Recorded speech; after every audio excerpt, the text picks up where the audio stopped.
طیبا مبارکا والصلاة والسلام علی من لا نبی بعدہ اما بعد قال اللہ تعالی فی الکلام المجید والفرقان الحمید بسم اللہ الرحمن الرحیم یا ایہا الذین آمنوا اتقوا اللہ وقولوا قولا سدیدا یصلح لکم اعمالکم ویغفر لکم ذنوبکم ومن یطع اللہ ورسولہ فقد فاز فوزا عظیما صدق اللہ مولانا العظیم وصدق رسولہ النبی الکریم ان اللہ وملائکتہ یصلون علی النبی یا ایہا الذین آمنوا صلوا علیہ وسلموا تسلیما اللہم صلی علی سیدنا و مولانا محمد وعلی آلہ وصحبہ وبارک وسلم اللہم صلی وسلم وبارک علی ذات المحمدیت والآل عدد خلقک یا اللہ یا رحمان یا رحیم یا حی یا قیوم برحمتک نستغیث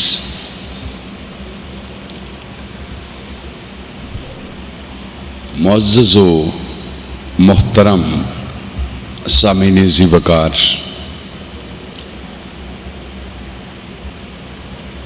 اللہ رب العزت کا فضل ہے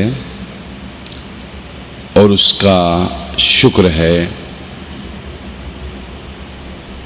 کہ اس نے ہمیں مقدس مہینہ رجوع اللہ کا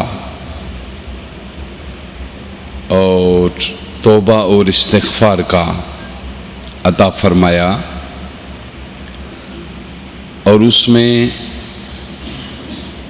اپنی بندگی کی توفیق عطا فرمائی اور اس نے اپنی مغفرت کے دروازے ہم پہ کشادہ فرمائے اور اس نے اپنی رحمتوں سے ہمیں نوازا اور اپنے فضل سے ہم پہ اپنی مغفرت کا دروازہ کھول دیا۔ آج کا یہ دن اسلامی تاریخ میں ایک بہت بڑے دن کی حیثیت رکھتا ہے۔ سبحان اللہ۔ جمعۃ الوداع یعنی وہ جمعہ،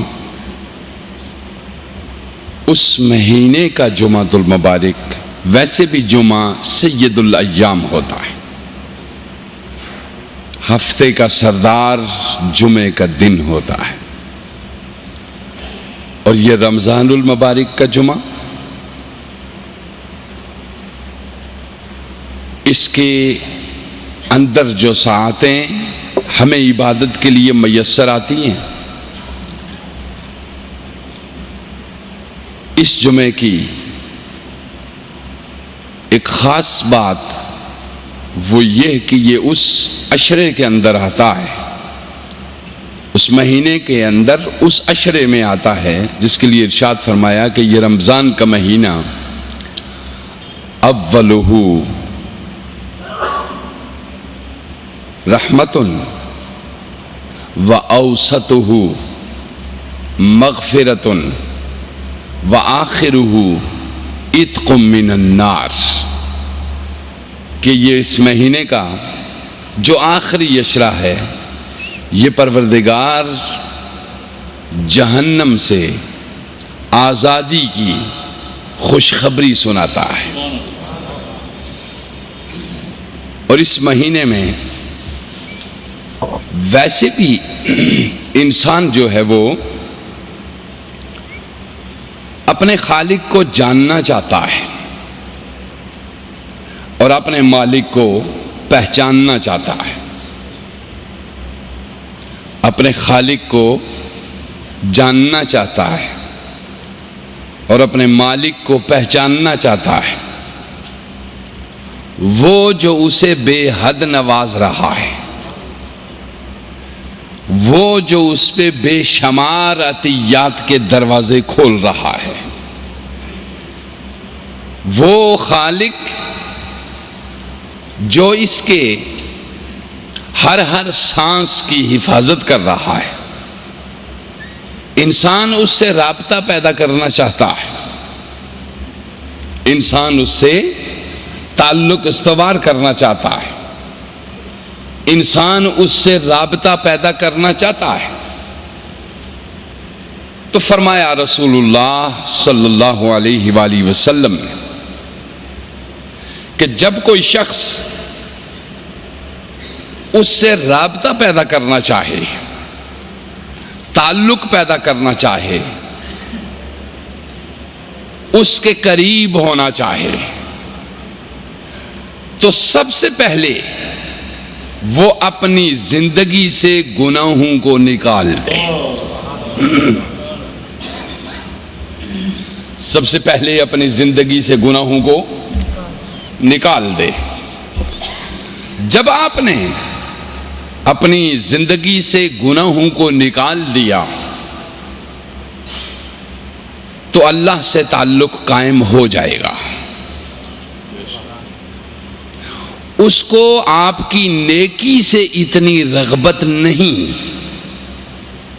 جتنی آپ کے گناہ چھوڑنے سے ہے۔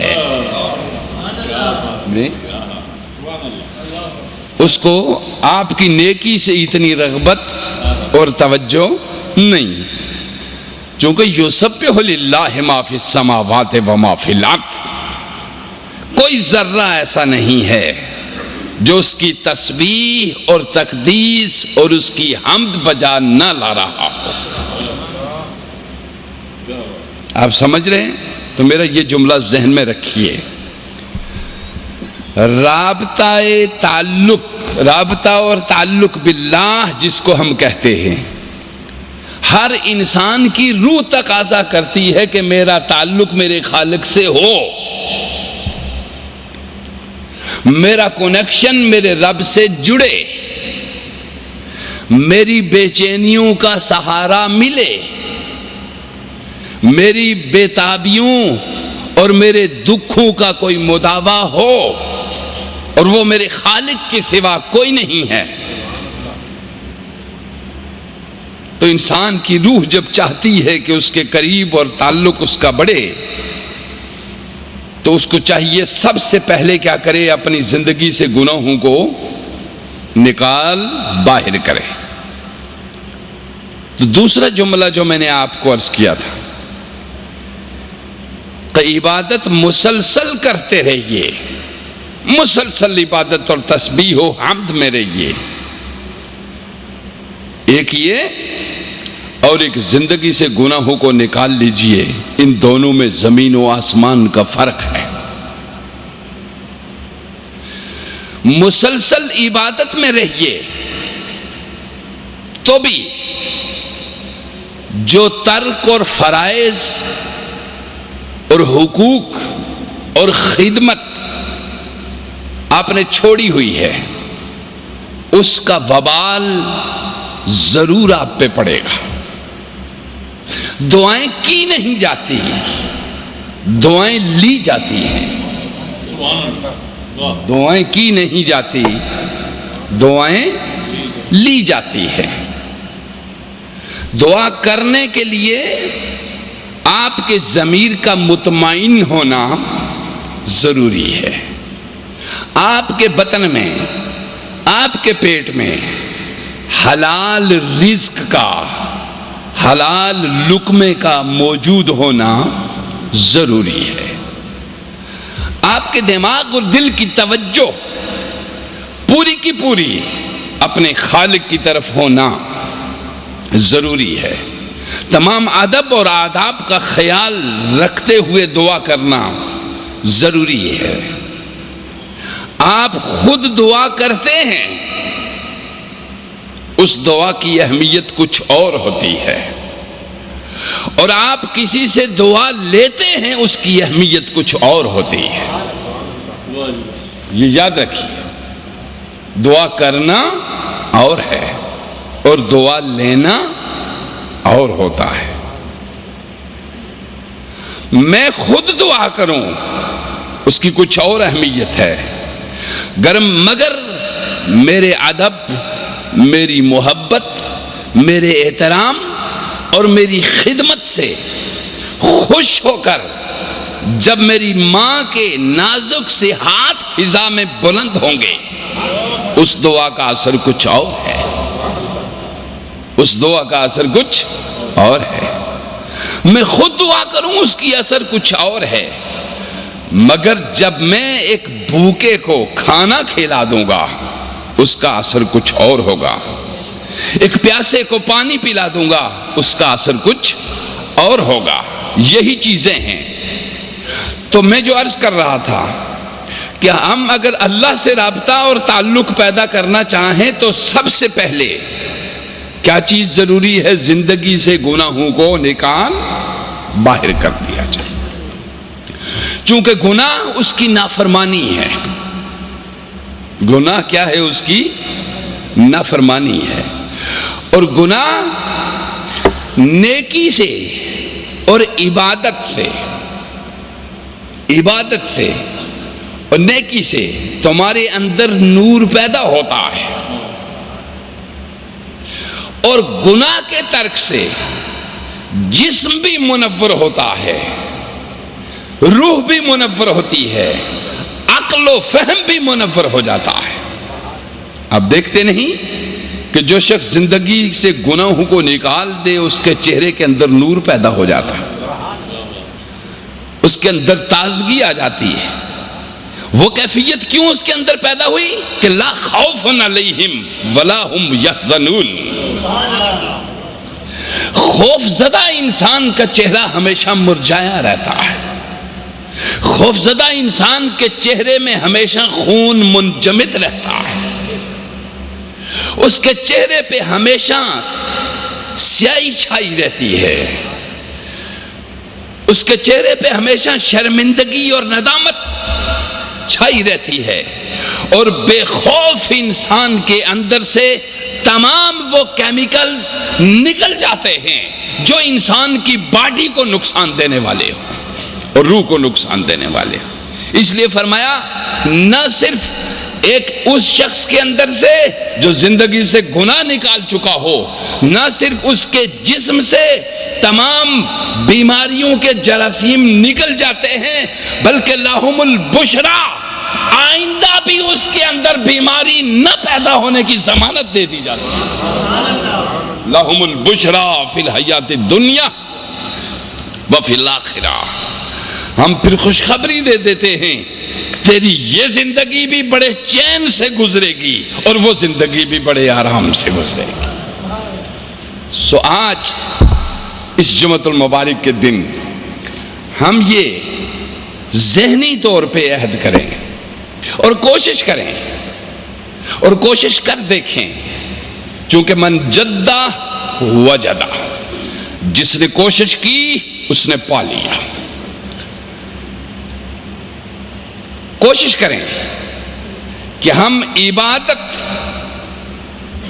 کے ساتھ گناہ کو زندگی سے نکالیں. اور گناہ میں دو گناہ سب سے بڑے خطرناک ہوتے ہیں. ایک ترک فرائض یعنی فرض کا چھوڑ دینا، اور دوسرا رزق حرام کا استعمال.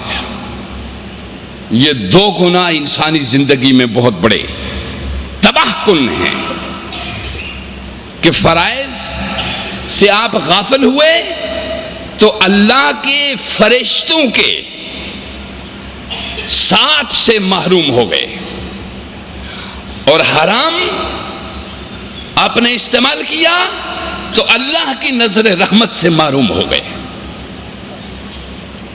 یہ دونوں گناہ سب سے بنیادی طور پہ ذہن سے نکال دیے جائیں۔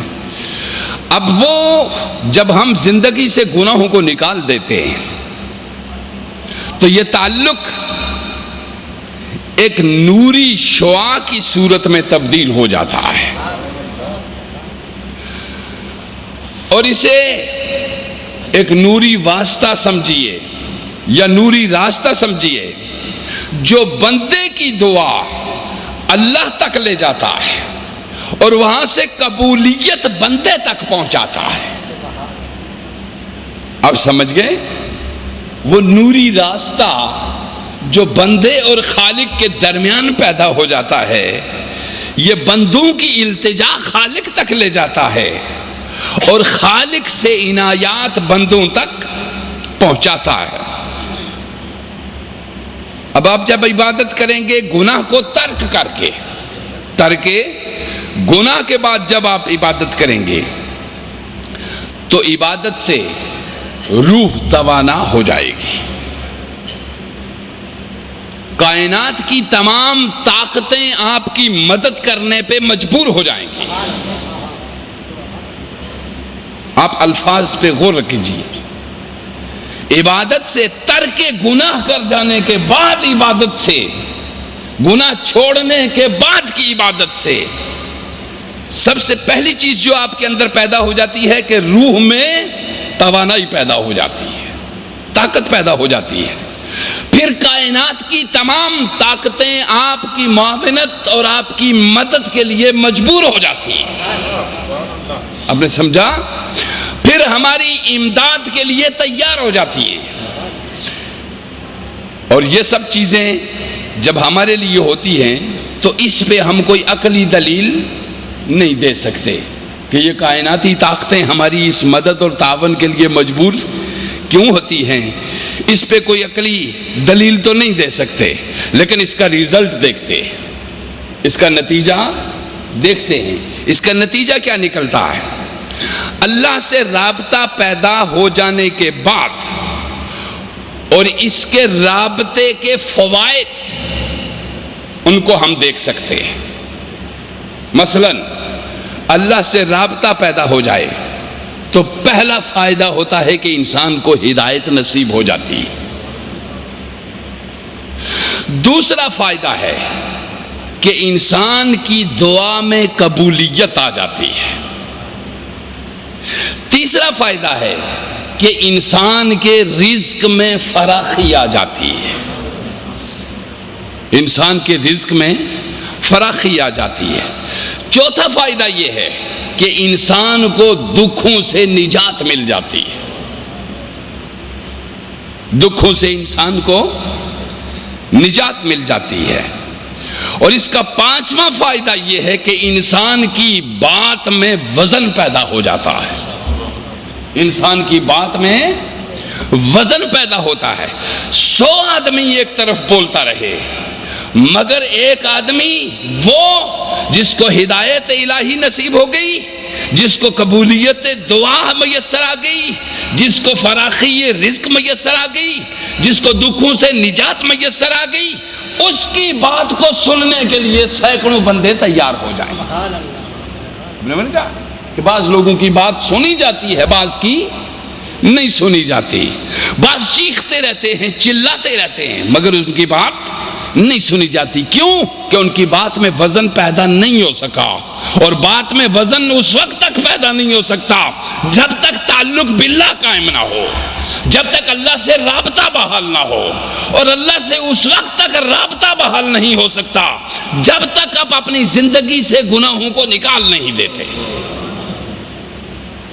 اب آئیے ان کے فوائد کے ساتھ، یہ جو فوائد اس عبادت سے اور ان چیزوں سے حاصل ہوتے، ان کے لیے جو چیز ہم عرض کر رہے تھے کہ کتنے فائدے ہیں اللہ سے رابطہ پیدا ہونے کے۔ 5 فوائد تو ہم نے بات عرض کی ہے کہ انسانی بات میں بھی وزن پیدا ہو جاتی ہے، اور یہ آپ دیکھ سکتے ہیں۔ اور 6واں فائدہ اس کا یہ ہے کہ انسانی پرسنالٹی میں کشش پیدا ہو جاتی ہے، انسانی شخصیت میں کشش پیدا ہو جاتی ہے. بندہ رک کے تھوڑی دیر کے لیے اس انسان کو دیکھنا چاہتا ہے جس کے چہرے سے گناہوں کی سیاہی دور ہو گئی ہے اور جس کے چہرے پہ عبادات کا نور چھا گیا ہے. بندہ تھوڑی دیر رک کر اس کو دیکھنا چاہتا ہے جس کے اندر سے مکاریوں نے کلیتاً اپنی جڑیں اکھیڑ لی ہیں اور جس کے اندر الوہی انوار اور تجلیات کے پودے اگائے ہیں. بندہ رک کے تھوڑی دیر اس کو دیکھنا ضرور چاہتا ہے, چاہے زندگی کے وہ 70ویں سال میں کیوں نہ ہو یا وہ زندگی کے 80 سال کیوں نہ گزار چکا ہو. ایک حسن ہے وہ جو تمہارے اندر ناک نقش سے پیدا ہوتا ہے. ایک حسن ہے وہ جو تمہارے اندر غذا سے پیدا ہوتا ہے. اور ایک حسن ہے وہ جو تمہارے اندر عبادت سے پیدا ہوتا ہے. وہ حسن جو تمہارے اندر موروثی طور پہ پایا جاتا ہے. وہ حسن جو تمہارے اندر غذا کے اچھے ہونے کی وجہ سے پایا جاتا ہے. وہ حسن یہ پہلا بھی تھوڑی دیر کے لیے قائم رہتا ہے اور وہ جو دوسرا ہے وہ بھی جب تک معدہ کام کرے گا اور جگر درست رہے گا تو وہ کام کرے گا. مگر وہ تیسرا حسن جو عبادت الہی سے پیدا ہوتا ہے وہ اتنا حسین تر ہے کہ ملائکہ بھی اس حسین کے پاؤں کے نیچے پر بچھانے کو تیار ہوتے ہیں. آپ سمجھ گئے اس حقیقت کو اور آپ اس طرف بڑھیں اور غور کریں اور اس حقیقت کو سمجھیں. اور چھٹی چیز میں نے آپ کے بیان کی تھی کہ زندگی سے گناہ کو نکال دینے والی پرسنالٹی جاذب نظر بن جاتی ہے, پرکشش بنتی ہے. 7ویں چیز جو اس کے اندر پیدا ہوتی ہے اس کی کلام میں ایک نور پیدا ہو جاتا ہے اور اس کی نگاہ میں ایک نور پیدا ہو جاتا ہے اور اس کے ہاتھ اور پاؤں میں ایک نور پیدا ہوتا ہے. ہاتھ کا نور عطا بنتا ہے, پاؤں کا نور وہ نیکی, بیمار پرسی اور دوسرے کی خدمت کی طرف چل کے لے جاتا ہے. نگاہ کا نور حیا بن جاتا ہے اور زبان کا نور دعا بن جاتا ہے. یہ انوار اس حالت میں تبدیل ہوتے ہیں, یہ نور اس حالت میں تبدیل ہوتے ہیں. تو سنو کہ 7ویں چیز جو اس کے اندر پیدا ہو جاتی ہے, 8ویں چیز جو اس انسان کے اندر ترک گناہ کے بعد کی عبادت سے پیدا ہوتی ہے. عبادات بھی جاری رہیں اور گناہ بھی جاری رہے ہیں. اس کے فوائد مجھے نہ پڑے ہیں میں نے نہ مجھے آتے. جو فوائد زندگی سے گناہ کو نکالنے کے بعد داخل ہوتے ہیں ان کی بات کر رہا ہوں. زندگی سے گناہ نکالنے کے بعد 8واں فائدہ, انسان حفاظت الہی میں معمور ہو جاتا ہے. انسان اللہ کی حفاظت میں آ جاتا ہے. پھر چاہے کوئی کتنا بڑا انسان ہو, چاہے کوئی کتنا بڑا دشمن ہو, چاہے اس دشمن کو ہواؤں میں اڑنے کی طاقت موجود ہو, چاہے اس دشمن کو انسانی جانیں لینے کی طاقت اس میں موجود ہو, مگر جو حفاظت الہی میں آ گیا, دنیا کا عظیم سے عظیم تر دشمن بھی اس کا ایک ذرہ اور ایک بال بھی بھیگا نہیں کر سکتا, اس لیے کہ اس کے زندگی سے گناہوں کو نکال دیا ہے. زندگی سے گناہوں کو نکال دینے والے انسان کے لیے کسی باڈی گارڈ کی ضرورت بھی نہیں ہوتی, چونکہ وہ خالق کی طرف جانے کے لیے ہر دم تیار رہتا ہے. اسے صاف معلوم ہے کہ میرا کاغذ صاف ہے, میں نے اگر اس کے اندر کوئی خطا بھی تھی تو وہ میں نے ریموو کر دی ہے. میں نے مالک سے اپنی زندگی کے لیے اور اپنی خطاؤں کے لیے معافی کی قلم پھروا لی ہے, اور اب میں بے خوف ہو کر دنیا کی سب سے بڑی حقیقت کا مشاہدہ کرنا چاہتا ہوں. اب میں بے خوف ہو کر دنیا کی سب سے بڑی حقیقت جو پروردگار عالم ہے اس کو دیکھنا چاہتا ہوں کہ جو میری عدم موجودگی میں میرا اتنا خیال رکھتا ہے، جب میں اس کے سامنے موجود ہوں گا تو میرا کیا خیال نہیں رکھے گا. وہ جانا چاہتا ہے، وہ جانا چاہتا ہے اس دکھوں بھری زندگی سے، اس تکلیف دہ زندگی سے، جہاں کسی سے خدمت لو بھی تو اس کو کچھ دینا پڑتا ہے. اس کی عبادت ترک گناہ سے کرو تو تمہاری خدمت پہ لاکھوں ملائکہ کو مامور کر دیتا ہے. ہزاروں فرشتے تمہاری مدد کو کھڑے ہیں، حتیٰ کہ تم سوئے ہوئے ہو اور وہ جاگ رہے ہیں.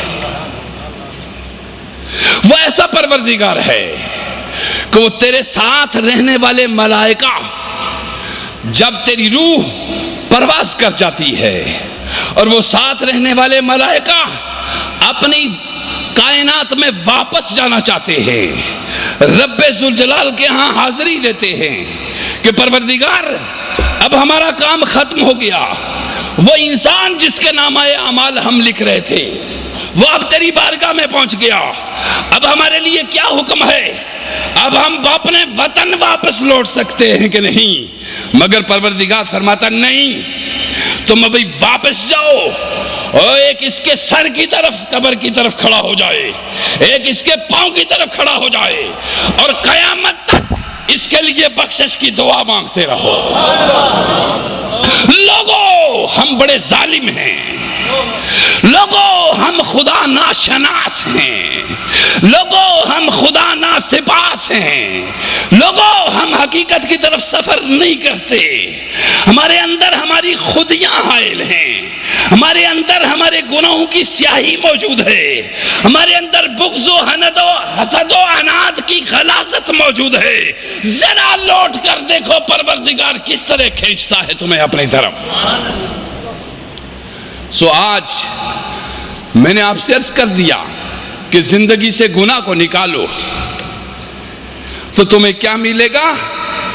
ہدایت، قبولیت دعا، فراخی رزق، دکھوں سے نجات، بات میں وزن، پرسنالٹی میں کشش اور چہرے پہ نور اور حفاظت الہی. 8ویں چیز دانش، فہم و فراست، یہ پروردگار عطا کرے گا. 9ویں چیز جو میں آپ کو بتا چکا، ملائکہ کی دعائیں.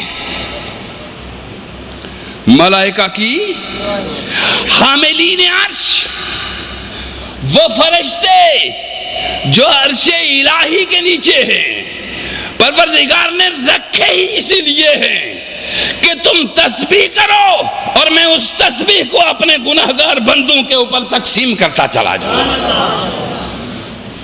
لوگوں یہ رمضان ہے اور یہ آخری جمعہ ہے. لوٹو، لوٹنے میں کوئی دیر نہیں لگتی. واپس آؤ، واپس آنے میں کوئی دیر نہیں لگتی. رخ موڑو، رخ پھیرنے میں کوئی دیر نہیں لگتی. رخ پھیر کے دعا مانگو کہ پروردگار میں نے تیری طرف منہ پھیر لیا ہے، میں نے تیری طرف رخ کر لیا ہے. اب تو میری زندگی سے نکال دے وہ چیزیں جو میرے قلب و نگاہ کو تنگ کر رہی ہیں. اسی ایک چیز کو میں آپ کے سامنے میں نے عرض کر دیا کہ اللہ سے تعلق اور رابطہ پیدا کرنے کے یہ 9 فوائد میں نے آپ کے سامنے گنوا دیے. کتنے فائدے؟ 9 فائدے. یہ کس چیز میں؟ صرف زندگی سے گناہ کو نکالنے میں. عبادت کرنے میں کیا فائدہ ہے؟ اس کا کسی عابد سے ذرا پوچھ لو. ہم تو ابھی یہی کوشش کر رہے ہیں کہ زندگی سے گناہ کیسے نکالے جائیں، زندگی سے دکھوں کو کیسے نکالا جائے. ہم ابھی اسی کوشش میں ہیں. پلس جس نے اوپر عبادت کا نور جمع کر لیا اسے پوچھو کہ اس کے اندر کی کیا بہاریں ہیں. اگر ان فوائد کو گننا شروع کیا جائے تو شام ہو جائے گی. تو آج کی گفتگو میں ہم نے آپ کے لیے جو چیزیں پیدا یہ قرآن مقدس سے حاصل کی تھی، اس میں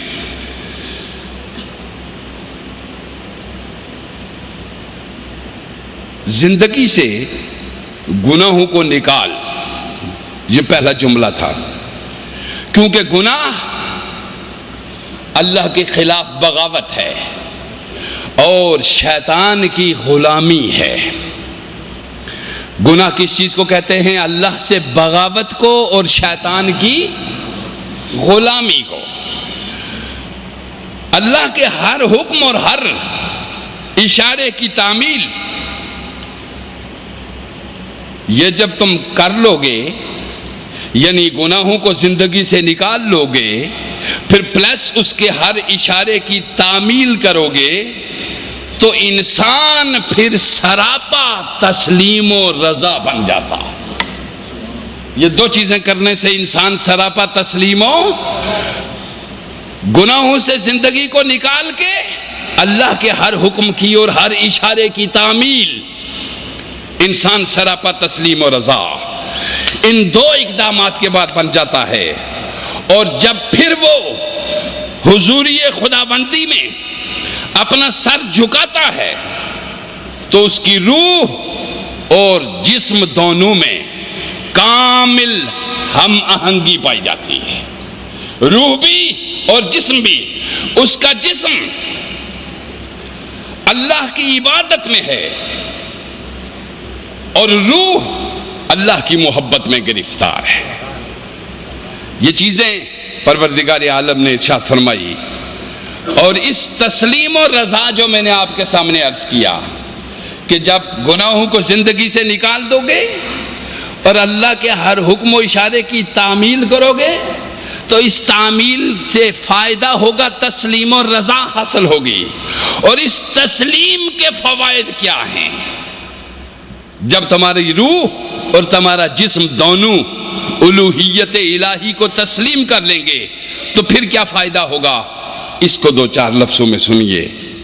پھر فائدہ یہ ہوگا کہ یہ جو کائنات ہے ہماری عیسری کائنات، اس کائنات کی تمام مخفی طاقتیں ہماری مددگار ہو جائیں گی، ایک۔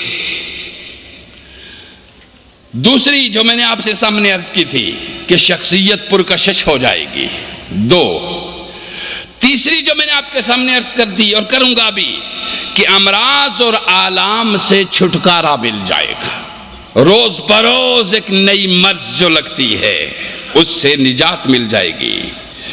اور چوتھی چیز، بڑا گہرا سکون اور اطمینان نصیب ہو جائے گا، اور روح بلند ہوتے ہوتے حدود لاہوت سے اوپر ہو جائے گی۔ یہ اس کا فائدہ، یہ اس کے فوائد ہیں۔ اور آج کی اس گفتگو میں اب قرآن کی وہ آیت جو میں نے آپ کے سامنے پڑھی اس کو آپ کے سامنے رکھتا ہوں۔ یا ایھا الذین آمنوا اتقوا اللہ، اے جن کے دلوں میں ایمان ہے، اے وہ لوگوں جو دلوں میں ایمان رکھتے ہو، اتقوا اللہ، اللہ سے ڈرو۔ ذرا توجہ دیجئے، یہاں کس کو کہا جا رہا ہے؟ جو ایمان رکھتے ہو،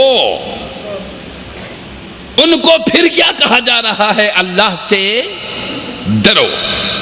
اب اس میں کوئی ربط آپ کو نظر آتا ہے کہ ایمان بھی رکھتے ہو مگر پھر بھی اللہ سے ڈرو؟ کیا مطلب ہوگا اس کا؟ ایمان رکھنا یہ ہے کہ ہم اس کی طاقت کو تسلیم کر کے نیکی بجا لاتے ہیں، ہم اس کی طاقت کو تسلیم کر کے نیکی بجا لاتے ہیں مگر زندگی سے گناہ کو نہیں نکالتے۔ آپ نے دیکھا لوگ کتنے حج کرتے ہیں جی، لوگ کتنے عمرے کرتے ہیں۔ ایسے لوگ بھی عمرے کرتے ہیں جن کی زبان سے کبھی گالی اور فسق و فجور کے علاوہ کچھ، گھر والے ہمیشہ ان سے نالاں، بچے ہمیشہ ان سے تنگ، بیویاں ہمیشہ ان سے پریشان، بیٹیاں بہانے کے لیے تیار، شادی ان کے لیے، مگر اس کے لیے سوچنے کے بغیر ہی صاحب حج پہ حج، عمرے پہ عمرہ اور چلے پہ چلہ لگا رہا ہے۔ یہ انسانی سوچ نہیں، نہ رحمانی سوچ ہے، یہ شیطانی سوچ ہے۔ اس لیے کہ تو نے کسی اہل علم سے نہیں پوچھا کہ تیرا فرض کیا ہے، تیرے اوپر فرائض کیا ہیں۔ فرائض سے فارغ ہو گیا جب تو، بچے جب تو نے ان کو تعلیم دے دی، جی بیٹیاں جب تو نے بیاہ دی، ان کے اپنے ذرائع جب ہو گئے، بے شک تو چلا کر، بے شک تو حج پہ حج کر، بے شک تو عمرے پہ عمرہ کر، مگر جب تیرے فرائض ابھی باقی ہیں، پھر تو سنت کی طرف کیوں جاتا ہے؟ اس سنت پہ عمل جو اللہ کے فرائض سے غافل کر دے وہ دھوکہ ہے۔ وہ جس سنت پہ تو جا رہا ہے جو فرائض الہی سے غافل کر دے وہ سنت رسول نہیں۔ رسول اللہ نے فرمایا میری سنت اور میری بات کو قرآن پہ پیش کرو، اگر قرآن اس کی تصدیق کرتا ہے تو مانو، اگر قرآن اس کی تصدیق نہیں کرتا تو مت مانو۔ توجہ دیجئے ذرا، ہم اپنے معاشرتی اور ہمارے اپنے جو ذہنی اور عقلی پیداوار جو نیکیاں ہیں ان کی بات کر رہا ہوں، جو ہم نے خود کریٹ کی ہیں نیکیاں ان کی بات کر رہا ہوں۔ آپ کو سمجھ آئی بات؟ پروردگار نے، میں ہمیشہ یہی باتیں کہتا ہوں، ہمارا جو دل جس کو چاہے اس کو ہم نیکی کہہ لیتے ہیں، اور جس چیز کو دل نہ چاہے اس کو ہم نیکی۔ مثلا گھر میں ماں کی خدمت کرنا یہ اللہ کے بعد اور اس کے رسول کے بعد یہ سب سے بڑا حق ہے، یہ سب سے بڑا حق ہے۔ مگر ایک شخص وہ ہے جس نے کئی خیراتی ادارے کھول رکھے ہیں، جو کئی یتیموں کی سرپرستی کر رہا ہے، جو کئی بیواؤں کو پال رہا ہے، مگر اس کو ایک دن بھی یہ توفیق نہیں ہوئی کہ قراتی ماں کے قدموں میں بیٹھ کر حال پوچھ لے۔ کیا بات، وہ اس کی تسکین قلب ہے، وہ اس کو نیکی سمجھ کے کر رہا ہے۔ پروردگار نے فرمایا آتی اللہ و آتی الرسول و بالوالدین احسانا۔ اللہ کا حکم تو یہ ہے، تیرے اگر 20 ادارے چل رہے ہیں تو کیا خبر، اگر تو 10 20 50 بیواؤں کو پال رہا ہے تو کیا خبر، مگر تو اپنے بھائیوں کے حقوق سے بے خبر ہے، تو اپنی بہنوں کے حقوق سے بے خبر ہے، نہ تو بہنوں کے حقوق کو سمجھتا ہے، نہ بھائیوں کے حقوق کو سمجھتا ہے، نہ تو ماں کے حقوق۔ سنا میرے رسول اللہ کا فرمان صلی اللہ علیہ وآلہ وسلم، میرے آقا افسوس سے ایک جملے کا اظہار فرماتے، افسوس سے پیر صاحب ایک جملہ آقا فرماتے۔ آپ سوچتے ہوں گے کہ کیا جملہ ہے وہ، کس جملے پہ آقا نے اظہار فرمایا افسوس، اور کس جملے پہ دکھ کا اظہار فرمایا؟ ارے وہ آقاؤں کا آقا، وہ غلاموں کا محسن، وہ یتیموں کا سہارا، وہ بے آسروں کا آسرا، وہ سارے درد مندوں کی دعا، اور وہ سارے چارہ گروں کا درد مند ایک بات میں افسوس کر رہا ہے۔ کس بات؟ اللہ غنی کہتے ہیں کاش میری ماں زندہ ہوتی۔ سنو لوگو، سنو اہل ایمان، فرقے کسی کے بھی تم ہو، میں کسی فرقہ پرستی کا قائل نہیں ہوں، میں اللہ کی الوہیت اور محمد مصطفیٰ کی عظمت کا قائل ہوں۔ سنو میرے مصطفیٰ نے کیا فرمایا، میرے مصطفیٰ نے فرمایا کاش میری ماں زندہ ہوتی اور میں نماز پڑھ رہا ہوتا، میری ماں زندہ ہوتی اور میں نماز پڑھ رہا ہوتا اور میری ماں بلاتی، میں نماز توڑ کے ماں کے پاس آ جاتا، جو مزہ اس میں ملتا وہ کسی اور شے میں نہیں ملتا۔ لوگوں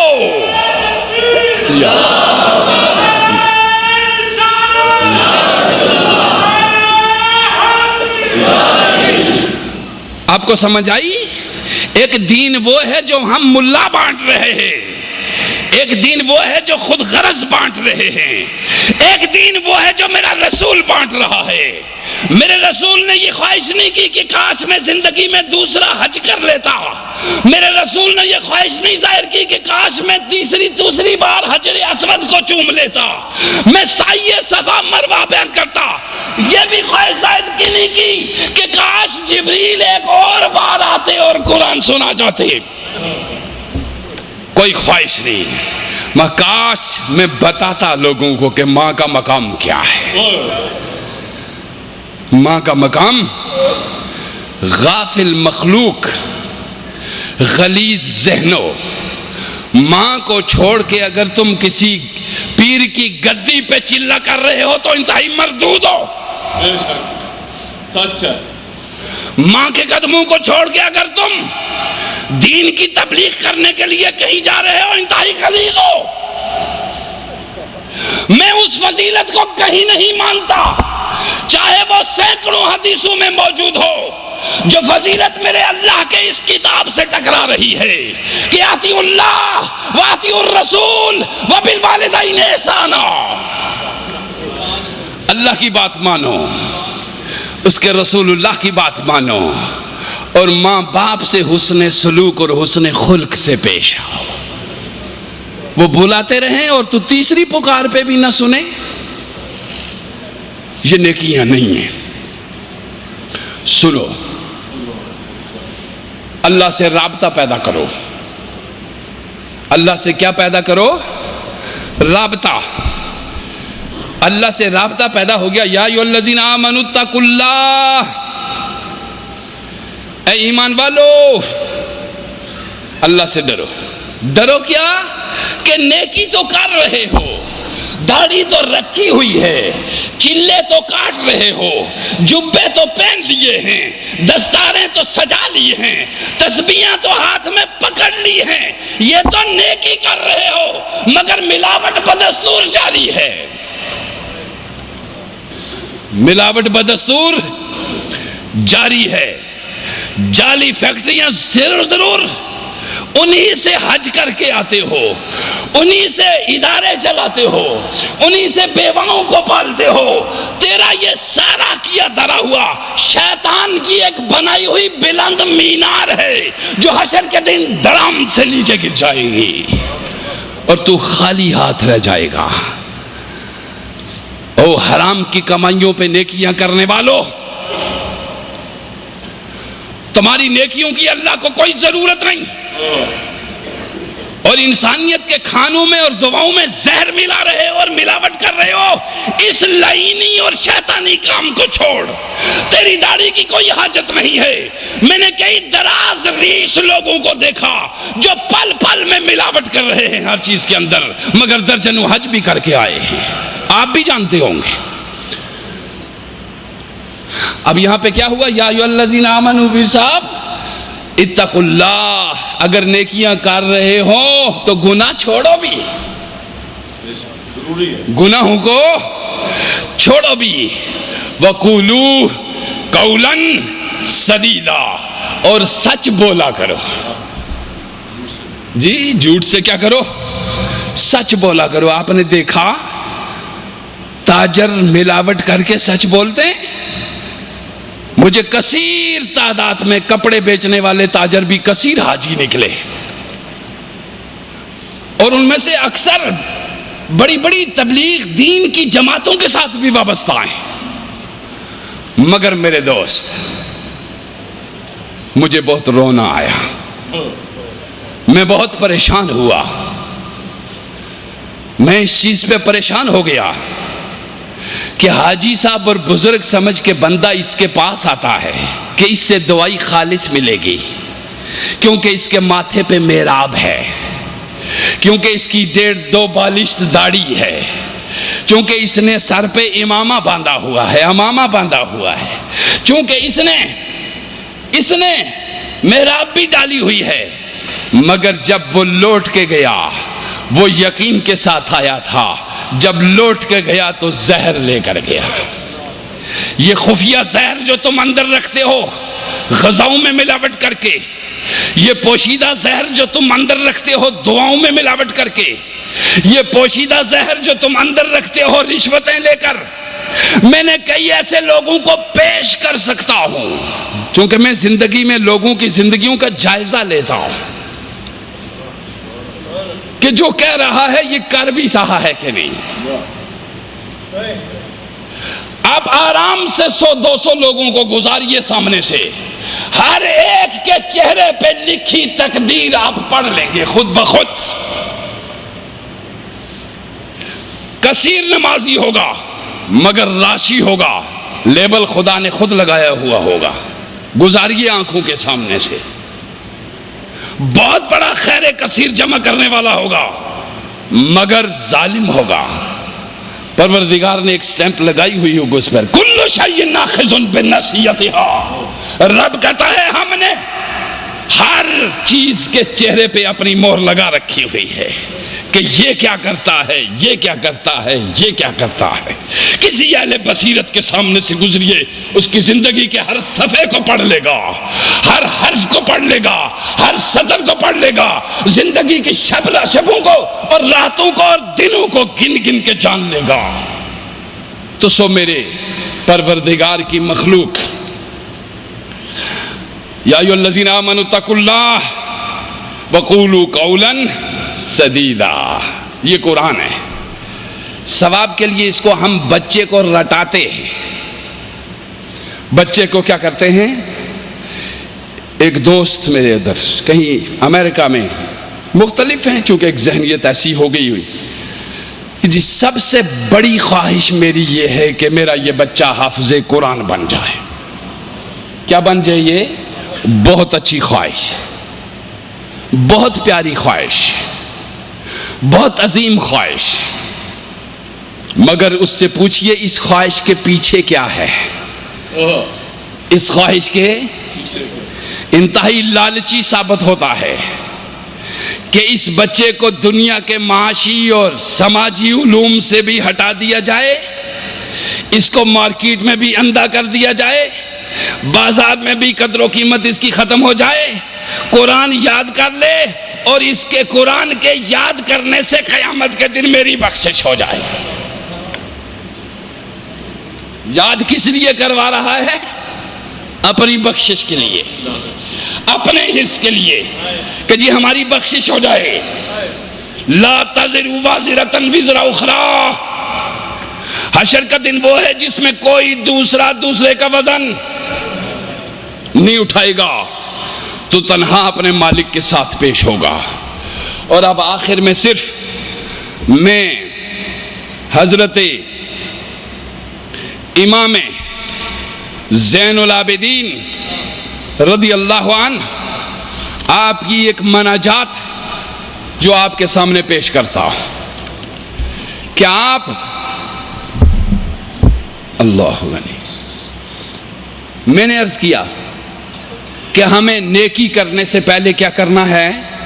گناہ چھوڑنا ہے، اور گناہ چھوڑنے کا پہلا دروازہ ہے توبہ۔ پہلا دروازہ کون سا ہے؟ توبہ۔ سنیے ذرا، ایک ہے استغفار، ایک ہے توبہ، ان دونوں میں فرق ہے۔ ہم ملا کے جب کہتے ہیں نا توبہ استغفار، لیکن اس کے مفہوم کو ہم سمجھتے نہیں ہیں، اس کے مقصد کو ہم سمجھتے۔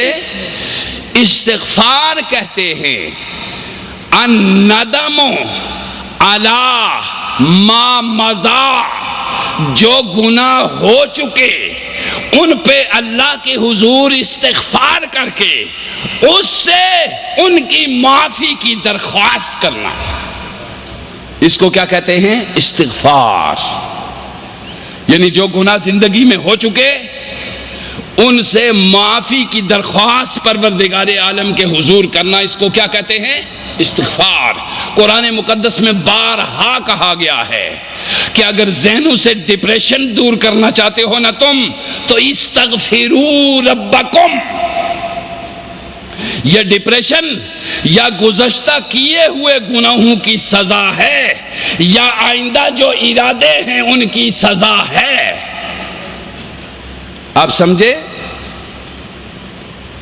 یہ تمہاری ڈپریشن، تمہارا خوف زدگی کی کیفیت، یہ ان گناہوں کی سزا ہے جو ہو چکے اور جن کو ایک روز بھی لے کر آپ اللہ کے سامنے نہیں آئے، چونکہ اس کے سامنے لے جاؤ تو وہ خالی واپس نہیں لوٹاتا، معاف کر کے دیتا ہے۔ استغفار کہتے ہیں پچھلے گناہوں کی معافی مانگنا، اور تو گویا استغفار کہتے ہیں پچھلے گناہوں پہ ندامت، اور توبہ کہتے ہیں اگلی زندگی میں نیکیوں پہ استقامت۔ آگے جو زندگی ہے اس میں نیکیوں پہ استقامت، اور استغفار کہتے ہیں پچھلے گناہوں پہ ندامت اور استقامت۔ یہ دو چیزیں یاد رکھیے، استقامت توبہ سے حاصل ہوتی ہے اور ندامت استغفار سے حاصل ہوتی ہے۔ اب آپ کو سمجھ آ گیا اس کا معنی؟ صاف کھول کے بیان کرنا میری عادت ہے تاکہ پروردگار آپ کے دماغوں کو روشن کرے، اور ینگ جنریشن، نوجوان نسل، کہیں کسی دور میں کہا کرتے تھے کہ مسلمانوں کی نئی دنیا، نئی نسل تباہ ہو رہی ہے، برباد ہو رہی ہے، مگر یہ انتہائی احمقوں کی دنیا میں رہتے ہیں۔ مسلمان اور اسلام اور ایمان کو اپنی ینگ جنریشن پہ ناز ہے، اپنی نوجوان نسل پہ ناز ہے۔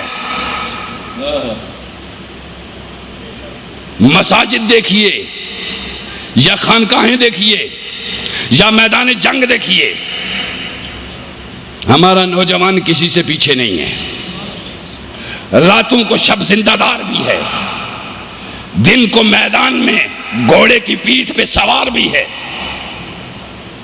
اور اللہ کے حضور سجدہ ریز بھی ہے۔ ہم اپنی نوجوان نسل سے کبھی مایوس نہیں ہوتے۔ جو لوگ مایوسی سے اظہار کرتے ہیں ان کو پیش کرنے کا طریقہ نہیں آتا، وہ ثواب لیے بیٹھے ہوتے ہیں کہ اتنے 100 حجوں کا ثواب ملے گا، ذرا میرے پیچھے پیچھے چلے آؤ۔ نہیں، ہم کہتے ہیں اتنے 100 حجوں کو تم، 1000 حجوں کو تم سنبھال کے رکھو، میں اللہ کے پیچھے پیچھے اور اس کے رسول کے پیچھے جاؤں گا، تیرا پیچھا اس قابل نہیں کہ اس کے پیچھے آؤں۔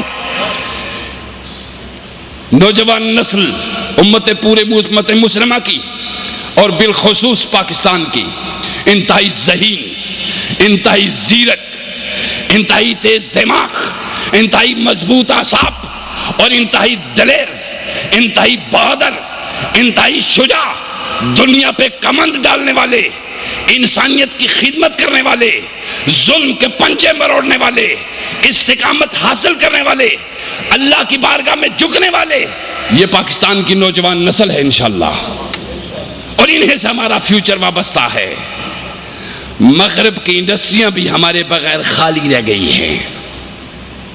ہماری کل پڑھی لکھی کریم کو مغرب اس لیے لے کے جا رہا ہے کہ ان کی فیکٹریوں میں ان کے اپنے لال کام نہیں کرتے، وہ جھومتے جامتے گزر جاتے ہیں۔ یہ پل دنیا اہل لوگوں کی ہے، یہ پوری کائنات وجود لوگوں کی ہے، زندہ دل لوگوں کی ہے، عزم و استقامت والے لوگوں کی ہے۔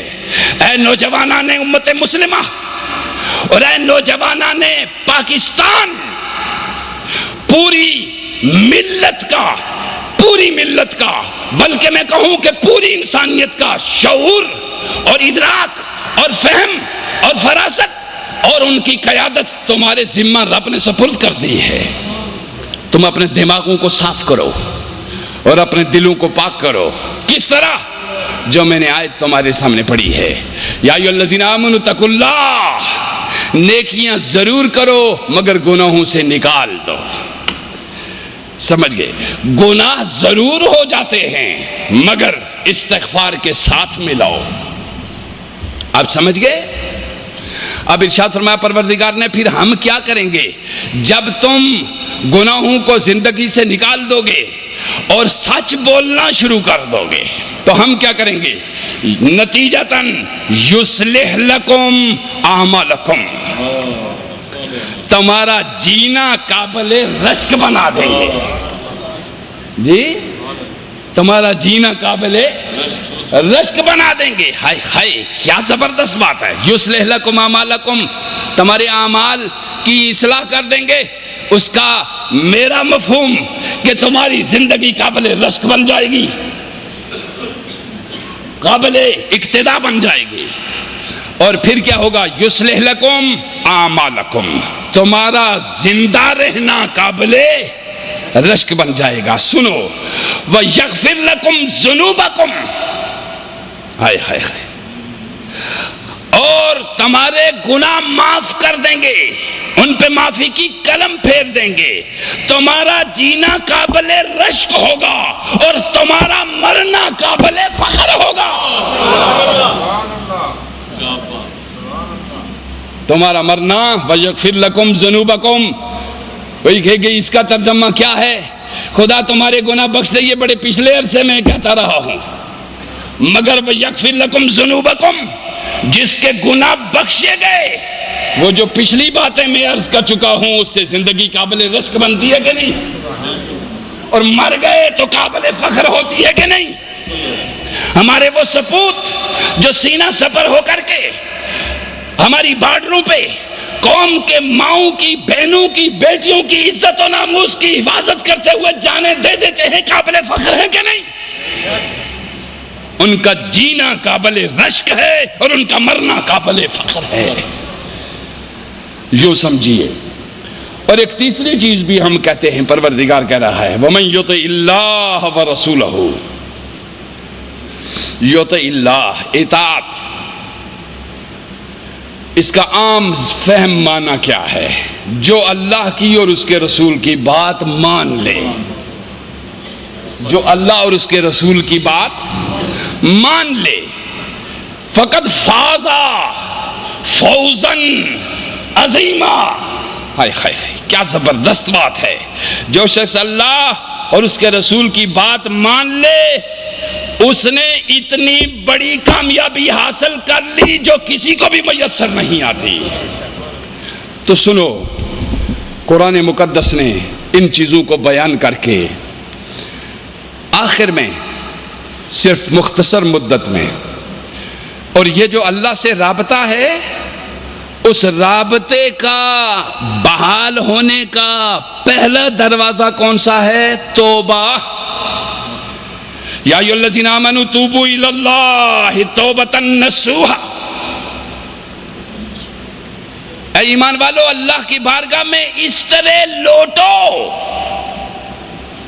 کہ لوٹنے کا مزہ آ جائے، لوٹنے میں سرور آ جائے، لوٹنے میں سکون آ جائے۔ اس طرح لوٹو کہ تمہارے چہرے جگمگا اٹھیں اور تمہارے دل کھلکھلا اٹھیں۔ اس طرح لوٹو میرے پروردگار کی طرف۔ اب فرمایا گناہ آلود زندگی سے، گناہوں کو زندگی سے نکالنا، اس پہ سیدنا امام زین العابدین آپ بیان کرتے ہیں، آپ ایک دعا التجا کرتے ہیں، مناجات کرتے ہیں، مناجات تائبین، توبہ کرنے والوں کی۔ آپ کہتے ہیں یعنی توبہ کر کے اللہ کی بارگاہ میں داخل ہونا، یعنی کیا؟ غسل کر کے مسجد میں آنا، جی کپڑے صاف پہن کے مسجد میں آنا۔ یہی ہے کہ یہ صاف کپڑا اور صاف جسم کے ساتھ تو مسجد میں آتا ہے، اور گناہ نکال کے صاف دل کے پاس تو، صاف دل کے ساتھ تو رب کے پاس کھڑا ہو جا۔ جسم صاف اور لباس صاف خانہ خدا میں آتا ہے، اور دل صاف کے ساتھ خود خدا کے سامنے جا۔ اب ارشاد فرمایا ارشاد فرمایا الہی البستنی الخطایا ثوب مذلتی. امام زین العابدین فرماتے ہیں الہی میرے معبود میرے خالق میری خطاؤں نے مجھے ذلت کا لباس پہنا دیا. سنیے ذرا زین العابدین، وہ امام زین العابدین جن کو عبادت پہ نہیں عبادت کو جن پہ فخر ہے، عبادت کو جن پہ فخر ہے، ان کی بات کر رہا ہوں. فرماتے ہیں میرے معبود البستنی الخطایا ثوب مذلتی، میری خطاؤں نے مجھے ذلت کا اور رسوائی کا لباس پہنا دیا. آئے ہائے وجللنی التباعد منک لباس مسکنتی، اور تجھ سے دوری کے باعث بیچارگی نے مجھے ڈھانپ لیا. آئے ہائے وَأَمَاتَ قَلْبِي عظیم و جنایتی، اور بڑے بڑے جرموں نے میرے دل کو مردہ کر دیا. یہ کون کہہ رہا ہے؟ امام زین العابدین، اور خود وہ ہیں جن کا لقب اللہ کے محبوب لوگوں نے زین العابدین رکھا کہ عبادت جن پہ فخر کرتی ہے. لہٰذا یہ جملے کہہ کے ہمیں سکھا گئے کہ ہم الفاظ کی توانائی تمہیں دے جاتے ہیں اور اس توانائی کو استعمال تم کر کے خدا کو راضی کر لو. ان الفاظ کی توانائی کو تم استعمال کر کے، چونکہ بات میں بڑی بات ہوتی. آپ دیکھتے ہیں بعض لوگوں کے انداز تکلم ایسا ہوتا ہے، انداز تکلم گفتگو، وہ پیار بھی کر رہے ہوں تو سمجھتا ہے انسان کے مار رہے ہیں. اور بعض لوگوں کا انداز تکلم ایسا ہے، گفتگو کا انداز ایسا ہے کہ وہ ذبح بھی کر رہے ہوں تو محسوس ہوتا ہے پیار کر رہے ہیں. اور اس کو اگر شاعری میں بیان کروں تو وقت طویل ہو جائے گا، مگر یوں سمجھیے پروردگار عالم کے یہ دوست امام زین العابدین فرماتے ہیں پروردگار الہی میرے معبود میری خطاؤں نے مجھے لباس ذلت پہنا دیا، اور تجھ سے دور ہونے کے باعث بیچارگی نے مجھے ڈھانپ لیا ہے، اور بڑے بڑے جرائم نے میرے دل کو مردہ بنا لیا ہے. اوہو وَأَمَاتَ قَلْبِي عظیم جنایتی فَاحْيِيْهِ بِتَوْبَةٍ مِّنْكَ، پس اے توبہ کی توفیق دینے والے توبہ سے میرے دل کو زندہ کر دے. توبہ سے میرے دل کو زندہ کر دے. پھر آگے کہتے ہیں سبحان اللہ و بحمدہ، آواز لیتے ہیں یا عملی و بغیتی و یا سوالی و یا منیتی فوعزتک. ہائے ہائے ہائے ما اجد للذنوب سواک غافرا ولا ارى لکسری غیرک جابرا. فرماتے ہیں میری امید اور اے میری طلب اور اے میری چاہت اور اے میری آرزو. کس کو کہہ رہے ہیں یہ؟ اپنے خالق اپنے مالک. اور میری طلب اور میری چاہت اور میری آرزو. ہم کہتے ہیں جب تک تم اللہم ربنا یا حلق سے اس طرح آواز کو نکالو کہ تیری ساری توجہ تیرے گلے اور آواز پہ ہی رہ جائے، رب کی طرف نہ جائے. جی سارے حلق کہ یہ حلقی حلف سے نکلا ہے یا یہ ثنائے علیہ سے یا ثنائے وسطیٰ سے. اللہ ارشاد فرمایا جا رہا یا عملی یا بغیتی و یا سوالی یا منیتی، میری امید میری طلب میری چاہت میری آرزو. جتنے پیارے لفظ استعمال فرما رہے ہیں. پھر فرما رہے ہیں ہوا کیا؟ یہ اتنے بڑے بڑے نام دے کے ہوا کیا؟ فرمایا فَوَعِزَّتِكَ، تیری عزت کی قسم کہ میرے گناہوں کو کوئی بخشنے والا نہیں سوائے تیرے. آپ کو سمجھ آئی؟ میرے گناہوں کو کوئی بخشنے والا نہیں سوائے تیرے. ہائے ہائے ہائے ہائے. اللہ غنی. اور فرمایا وَلَا أَرَى لِكَسْرِي غَيْرَكَ جَابِرًا، اور میری کمیوں کو کوئی پوری نہیں کر سکتا سوائے تیرے. ہائے ہائے. یہ امام زین العابدین فرما رہے ہیں. پھر ارشاد فرما رہے ہیں وَقَدْ خَدَّعْتُ بِإِنَابَةِ إِلَيْكَ وَعَنَوْتُ بِالْإِسْتِقَانَةِ لَدَيْكَ. ارشاد فرماتے ہیں میں تیرے حضور جھک کر توبہ اور استغفار کرتا، اور درماندہ ہو کر، بے بس ہو کر، مجبور ہو کر، لاچار ہو کر تیرے قدموں میں گر پڑا. آئے خائے خائے خائے. ذرا دیکھو یار، ذرا دیکھو، ہمارے جوبے اور دستار ہمیں ذرا جھک کے بیٹھنے نہیں دیتے، یوں اوپر اکڑ کے بیٹھنے دیتے، چونکہ دستار کی تقدس، لیکن دستار کے ہر تار کی تحقیق ہے لازم. دستار کے ہر تار کی تحقیق ہے لازم کہ ہر صاحب دستار معزز نہیں ہوتا. سنو لوگو، امام زین العابدین کہہ رہے ہیں اے میرے معبود، میں گر پڑا ہوں تیرے آگے آ کر، اب کیا ہو؟ اللہ غنی. سبحان اللہ. فرما فَإِن تَرَدْتَنِي مِن بَابِكَ. ذرا یہ سننا، یہ الفاظ جا کے دوبارہ کر، امام زین العابدین کے خاص کر فَإِن تَرَدْتَنِي مِن بَابِكَ فَبِمَنْ أَلُوذُ. اگر تو نے مجھے اپنے دربار سے نکال دیا تو میں کس کا سہارا لوں گا؟ آئے خائے خائے. اگر تو نے مجھے اپنے دربار سے نکال دیا تو میں کس کا سہارا لوں گا؟ وَإِن رَدَدْتَنِي عَنْ جَنَابِكَ فَبِمَنْ أَعُوذُ. اگر تو نے مجھے اپنی بارگاہ سے دھتکار دیا تو کس کی پناہ میں جاؤں گا؟ ذرا کلام سنیے، اس کا جس کا خون نبی سے ملتا ہے اور گوشت علی سے ملتا ہے. توجہ دیجئے.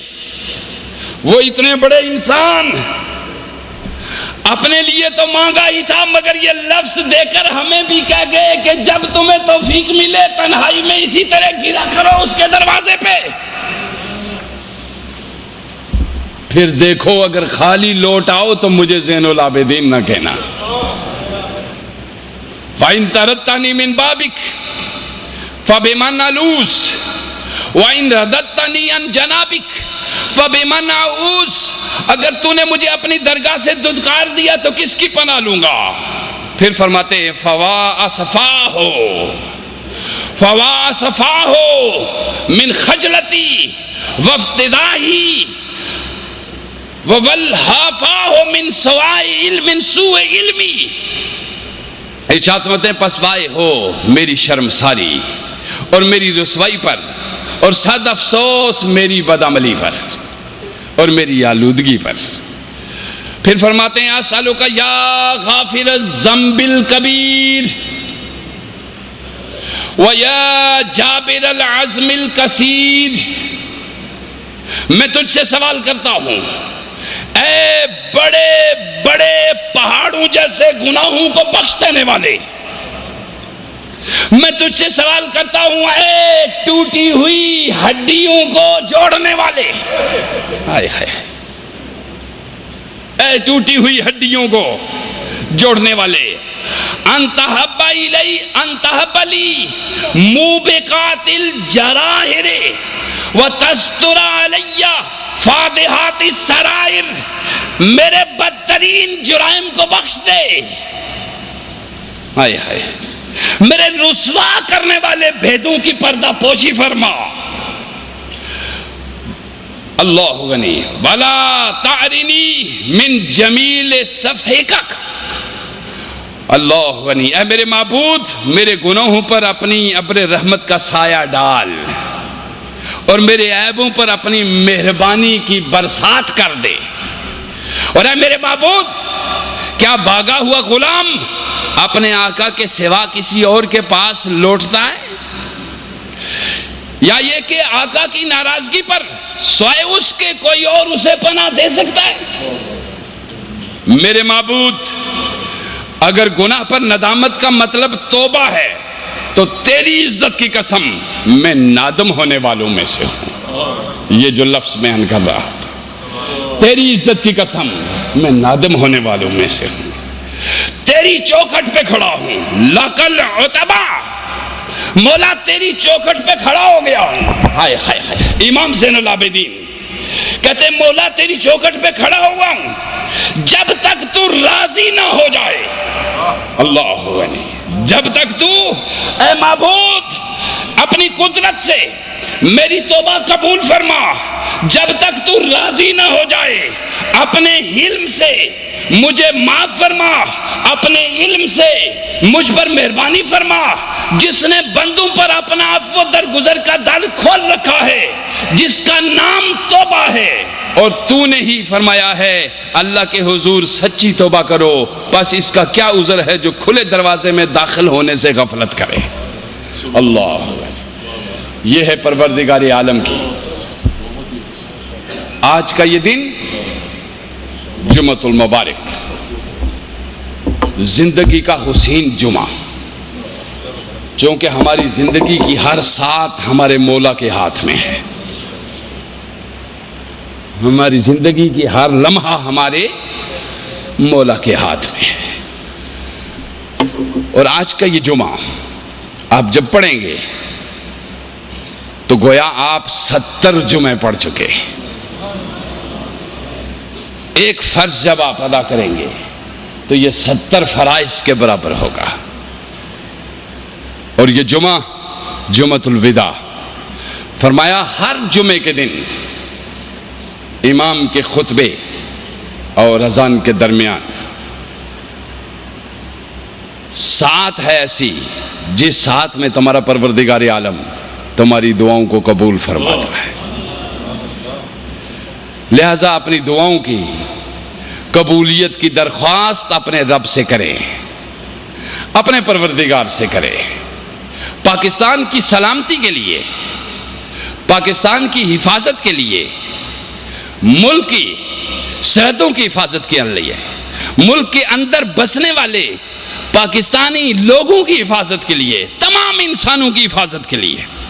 جب میں پاکستانی کہتا ہوں تو اس میں مسلم غیر مسلم سب شامل ہیں، چونکہ یہ عیسائیت رہنے والے یہاں کے عیسائی ان کا بھی وطن ہے، یہاں کے رہنے والے دیگر ہندو ہیں ان کا بھی یہ وطن ہے، سکھ ہیں ان کا بھی یہ وطن ہے، اور یہ عظیم وطن دنیا کی تاریخ دیکھے گی کہ انسانیت کی عظمت کی یہ ایسی عظیم تاریخ رقم کرنے والا ملک بننے والا ہے، دنیا و انسانیت کی عظیم تاریخ رقم کرنے والا ملک یہ بننے والا ہے۔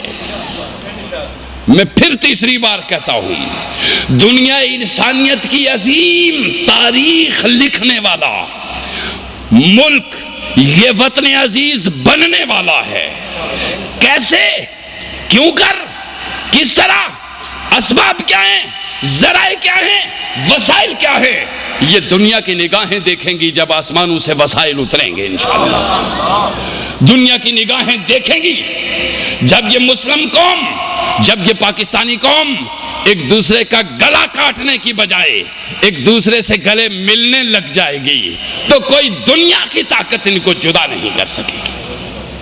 اور یہ وقت آنے والا ہے، مایوسی میں ہمیشہ آپ کے ذہنوں سے نکالتا ہوں، اور یہ ماسی کسی قیاس، کسی گپ شپ کے نتیجے میں نہیں، میں کھلی آنکھوں سے وطن عزیز کو عظیم وطن دیکھ رہا ہوں، میں کھلی آنکھوں سے اس وطن عزیز کو پوری دنیا اسلام کے لیے قابل فخر وطن دیکھ رہا ہوں، میں اپنی کھلی آنکھوں سے اس وطن عزیز کو پوری انسانیت اور یورپ کے لیے پالنہار وطن دیکھ رہا ہوں، پوری دنیا ہم سے لے گی اور ہم بغیر کسی کی عزت و ناموس کا سودا کیے بغیر انہیں دیں گے، کیونکہ ہمارا رسول بھی اسی طرح دیتا رہا، ہمارے نبی بھی ایسے دیتے رہے۔ اور یہ وقت بہت قریب ہے، اور یہ وقت بہت قریب ہے، اور یہ وقت بہت قریب ہے۔ میرا رب ہمارا حامی ہے، ہمارا ناصر ہے۔ قومی بلوچستان ہو یا پختونستان ہو یا پنجاب ہو یا سندھ ہو یا کشمیر ہو، یہ ہماری وہ شناختیں نہیں ہیں جو ہمیں عزت دے سکیں۔ ہماری شناخت عزت دینے والی سماکم المسلمین ہے کہ تمہارا نام مسلمان رکھا ہے، نہ تم سندھی ہو نہ بلوچی، نہ کشمیری ہو نہ پشتون۔ تم جب اس سطح پہ آتے ہو اور یہ جب سطح اس مقام تک آتی ہے تو آپ نے دیکھا ہوگا جب کسی غیر مسلم کی میلی آنکھ وطن عزیز کی طرف مڑی تو یہاں سندھی ہے یا بلوچی، پٹھان ہے یا پنجابی، کشمیری ہے یا گلگتی، ہم سب کے تیر و تفنگ، ہم سب کی قوت ایک طرف ملتجی ہو جاتی ہے۔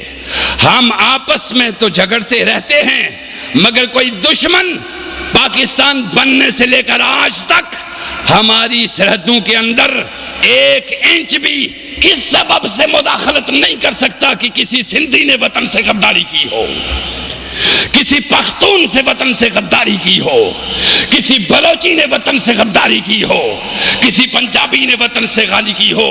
اے دنیا اسلام اور اے پاکستان کے وقت کے ساتھ ساتھ چلنے والے لوگوں، کھلے کانوں سے سن لو اور کھلی آنکھوں سے دیکھ لو، ہم بلوچی ضرور ہیں مگر پہلے مسلمان ہیں، ہم سندھی ضرور ہیں مگر پہلے مسلمان ہیں۔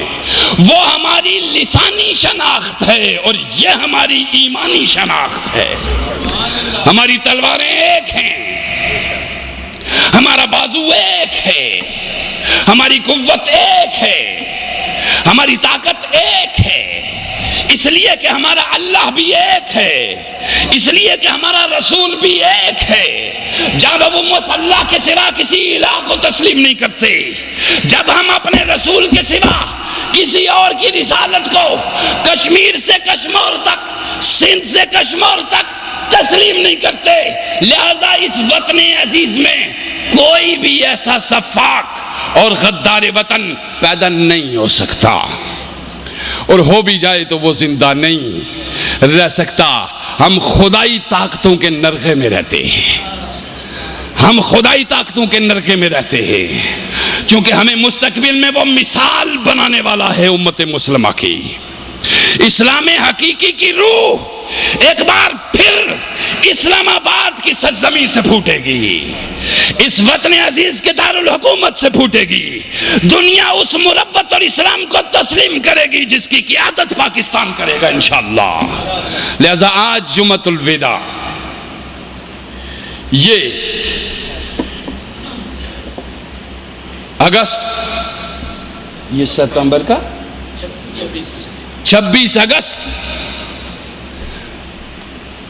2011 26 اگست 2011 جامع مسجد الرضا میں کہے گئے میرے یہ الفاظ آپ نے دوبارہ بھی سننے ہیں، اور اس وقت بھی سنو گے جب ایسا ہو چکا ہوگا، جب ایسا ہو چکا ہوگا اور ایسا لکھا جا چکا ہے اور ایسا ہو کر رہے گا۔ اللہ کی عزت کی قسم، دیانتداری کے ساتھ اپنے ملک کی خدمت کرو، اپنے ملک کی حفاظت کرو، اپنے عوام کی خدمت کرو، اپنے عوام کے ساتھ عزت سے پیش آؤ، تمہیں پروردگار نوازنے والا ہے، مگر در توبہ پہ لوٹ آؤ۔ جو میں کہہ چکا وہ نسخہ ہے اس کا، جو مستقبل ہے تمہارا۔ میرا پروردگار مجھے اور آپ کو سمجھنے کی توفیق دے۔